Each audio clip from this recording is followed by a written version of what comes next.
Hi guys, it's Lynn here. Hope you're having an amazing day. Now today guys, I'm going to be treating my Pereskiopsis cacti that I've got here and also all over here from the dreaded mealybug. Now I've made many videos in the past on how to treat mealybug on cacti and succulent plants, and I use two different methods.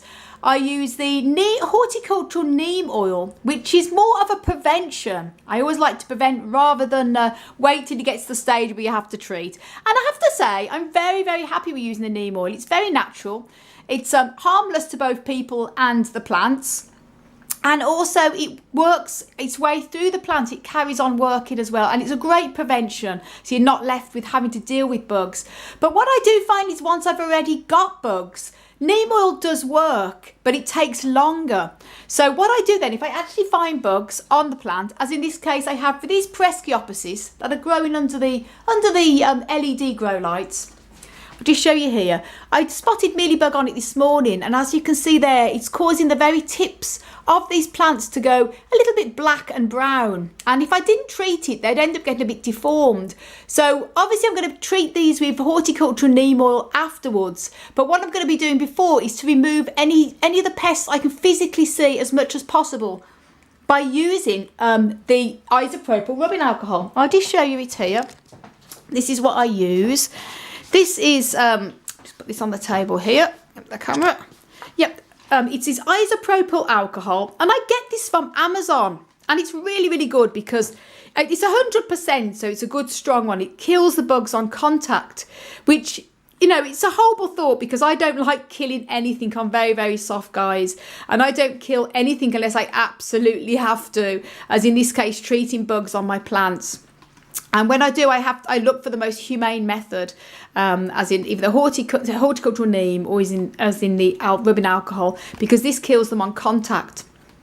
And, you know, you have to do what you have to do, and you have to treat pests. If you don't treat them in your collections, they'll wipe the whole of your plant collection out. So, you know, me and Hans are actually vegan, which goes, we don't like the idea of killing anything. So this is not something I like to do or glorify, guys. But obviously, as a plant grower, you're going to come across pests in your collection. It's inevitable.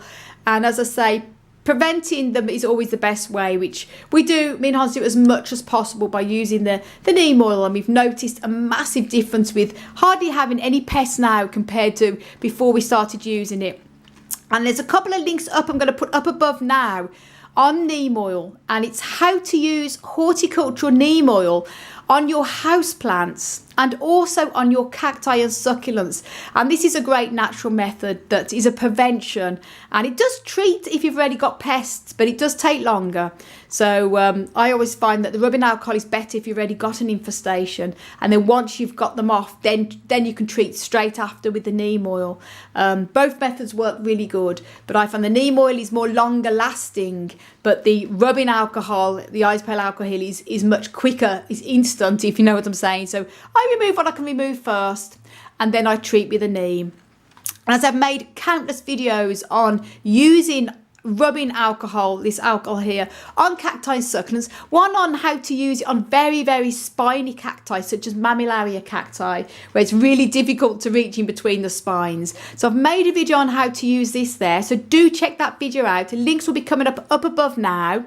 So the link will be up, should be on the right hand side, the little information bar, and I'm also going to put it down below in the description section as well.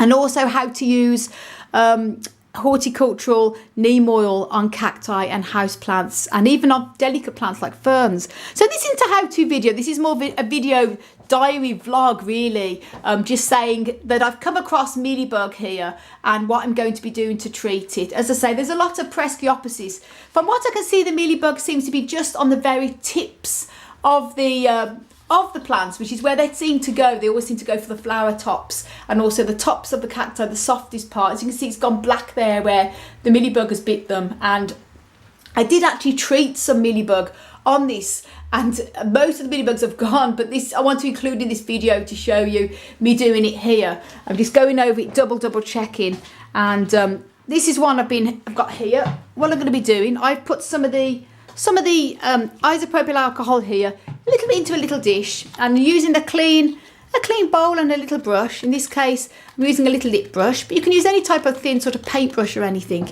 And then what you want to do then is sort of dab it on and make sure that you do use it, cover the plant where the mealybugs have been. I'll show you there. So remove any mealybug that you can physically see. And they tend to go in between the joins, such here. That's where they definitely like to stay. And going all in between there to remove. And you need to be careful because you always need to check, lift up leaves to check they're not hiding, because mealybug tends to hide in places you cannot see, and they will hide underneath leaves, such as the leafy cacti, the Pereskiopsis as in here.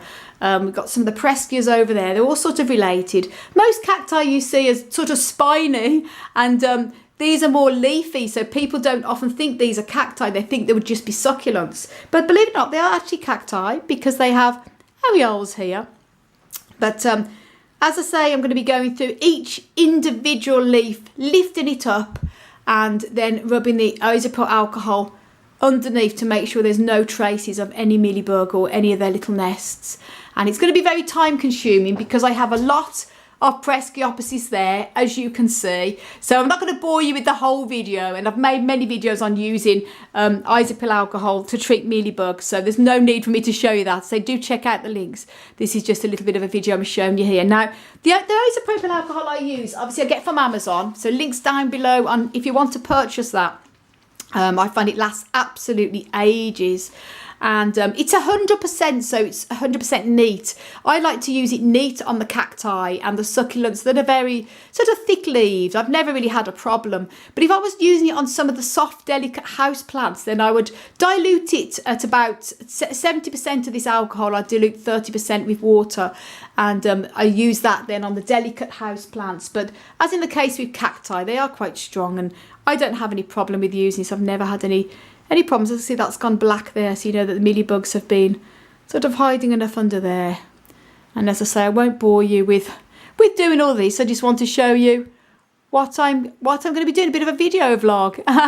So guys, once it's all done, hopefully that's it. Then I'm going to be treating it with the neem oil. And as I say, do check out the videos I've already made on how to use horticultural neem oil with cacti and succulents and houseplants. A completely different thing to the alcohol. You mix it up and it's a lot messier, but it is a good all-round prevention treatment. I find works really well. So guys, thanks so much for watching. And I want to send you loads of love, heaps of happiness, and tons of plant power. As always, from across the Emerald Isle. Until the next video, bye. Bye. Save me from the dreaded mealybug.